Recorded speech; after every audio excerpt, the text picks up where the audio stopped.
Past him, giving him the finger, flipping him the bird, sticking him the digit. I made up the last one. It just seemed like for rhythm there should be 3. Then you open your eyes, I have no idea why you were driving with your eyes closed, and notice that the driver of the car is none other than John Travolta, which I guess is not much of a surprise given the title of the situation. What do you do? What do you do? Solution. This is an easy one. All you have to do is move your arm to your side, raise it up at a 45-degree angle, and pump. During the second pump, casually switch your protruding finger from the middle one to the index finger. Suddenly, you're no longer flipping John Travolta off, you're doing a touching homage to one of his most beloved movies, Saturday Night Fever. This, according to the unwritten laws of show business, officially makes you John Travolta's friend. So you're perfectly within your rights to follow him wherever he's going. Get out of your car when he does and engage him in conversation. Tell him your dreams, your fears, and all of the embarrassing things that happened to you at the party. And don't be surprised if after you've told him all this, he looks at you blankly for a beat and then says, "That sounds a lot like Gloria Estefan." God, what a day. I've learned in this business not to believe anything that I read or hear about anyone until I sit down with that person and hear it for myself. Fortunately, that is one of the perks of this business. You get to meet a lot of interesting people, and you get to have a lot of interesting conversations. I've been lucky enough to meet the President, and Oprah, and Madonna, and a lot of other fascinating people. So it was only a matter of time before I would meet God. And I have. What a day that was. Imagine my surprise when one afternoon I received an invitation with the return address, God in Heaven. Here's what it said inside. Ellen, please join me for fondue and Chablis. When? Saturday, May 3rd, 2 p.m. Where? My house. No need to RSVP. I'll know if you're coming.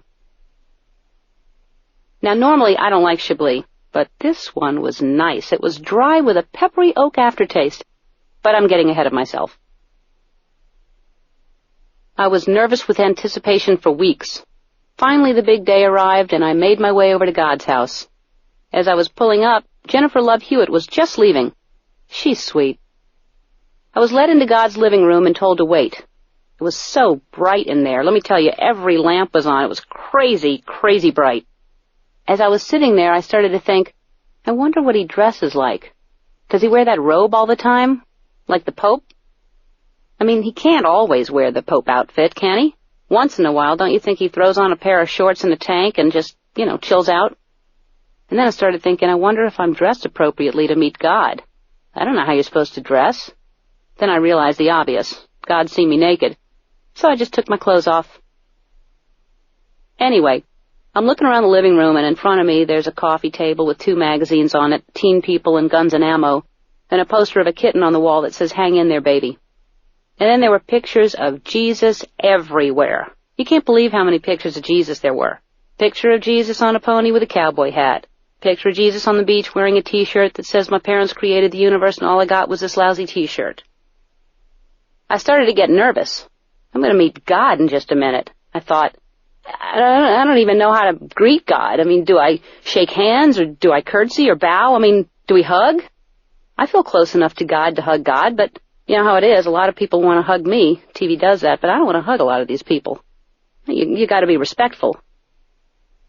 So a couple minutes later, God walks in the room carrying a tray with a fondue pot and a bottle of Chablis. I would say she was about 47, 48 years old. Beautiful, beautiful black woman. We just immediately hugged. She smelled so good. She said it was Calvin Klein's obsession.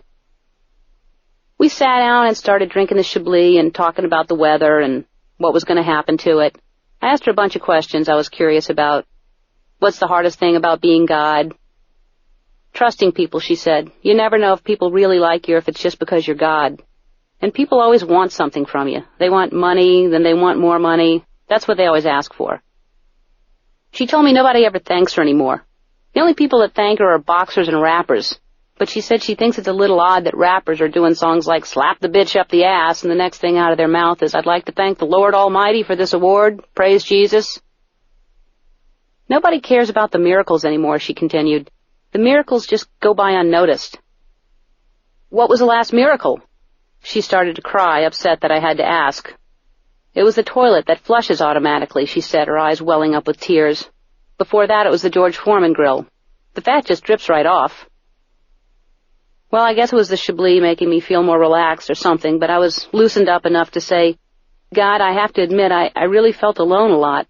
I felt like you didn't exist. I just didn't believe in you for a while. She said, do you remember that day you were walking on the beach? I said, yeah. Well, I was there.